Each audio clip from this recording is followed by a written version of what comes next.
foot, came hurrying up, clearing the ground before them so rapidly that the people seemed to melt away as they advanced. The word of command to halt being given, the soldiers formed across the street. The rioters, breathless and exhausted with their late exertions, formed likewise, though in a very irregular and disorderly manner. The commanding officer rode hastily into the open space between the two bodies, accompanied by a magistrate and an officer of the House of Commons, for whose accommodation a couple of troopers had hastily dismounted. The riot act was read, but not a man stirred.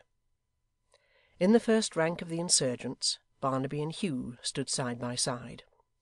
Somebody had thrust into Barnaby's hands when he came out into the street his precious flag, which, being now rolled up and tied round the pole, looked like a giant quarter-staff as he grasped it firmly and stood upon his guard. If ever man believed with his whole heart and soul that he was engaged in a just cause, and that he was bound to stand by his leader to the last, poor Barnaby believed it of himself and Lord George Gordon. After an ineffectual attempt to make himself heard, the magistrate gave the word, and the horse guards came riding in among the crowd. But even then, he galloped here and there, exhorting the people to disperse, and although heavy stones were thrown at the men, and some were desperately cut and bruised, they had no orders but to make prisoners of such of the rioters as were the most active, and to drive the people back with the flat of their sabres.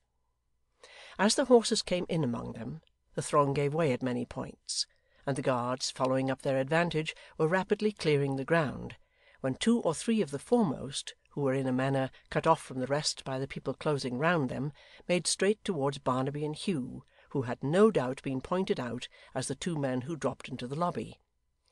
Laying about them now with some effect, and inflicting on the more turbulent of their opponents a few slight flesh wounds, under the influence of which a man dropped here and there into the arms of his fellows amid much groaning and confusion.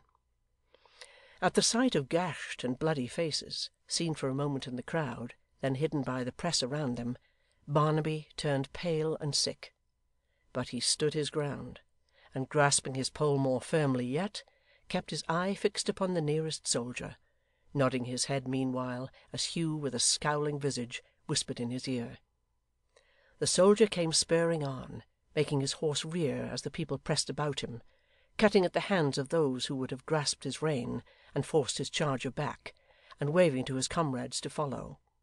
And still Barnaby, without retreating an inch, waited for his coming. Some called to him to fly, and some were in the very act of closing round him to prevent his being taken, when the pole swept into the air above the people's heads, and the man's saddle was empty in an instant. Then he and Hugh turned and fled, the crowd opening to let them pass, and closing up again so quickly that there was no clue to the course they had taken. Panting for breath, hot, dusty, and exhausted with fatigue, they reached the riverside in safety, and getting into a boat with all dispatch, were soon out of any immediate danger. As they glided down the river, they plainly heard the people cheering, and supposing they might have forced the soldiers to retreat, lay upon their oars for a few minutes, uncertain whether to return or not. But the crowd passing along Westminster Bridge soon assured them that the populace were dispersing, and Hugh rightly guessed from this that they had cheered the magistrate for offering to dismiss the military on condition of their immediate departure to their several homes, and that he and Barnaby were better where they were. He advised, therefore, that they should proceed to Blackfriars, and, going ashore at the bridge, make the best of their way to the Boot, where there was not only good entertainment and safe lodging, but where they would certainly be joined by many of their late companions. Barnaby assenting, they decided on this course of action, and pulled for Blackfriars accordingly. They landed at a critical time, and fortunately for themselves at the right moment, for, coming into Fleet Street, they found it in an unusual stir, and inquiring the cause, were told that a body of horse guards had just galloped past, and that they were escorting some rioters whom they had made prisoners to Newgate for safety. Not at all ill pleased to have so narrowly escaped the cavalcade, they lost no more time in asking questions, but hurried to the Boot with as much speed as Hugh considered it prudent to make, without appearing singular or attracting an inconvenient share of public notice. Chapter 49.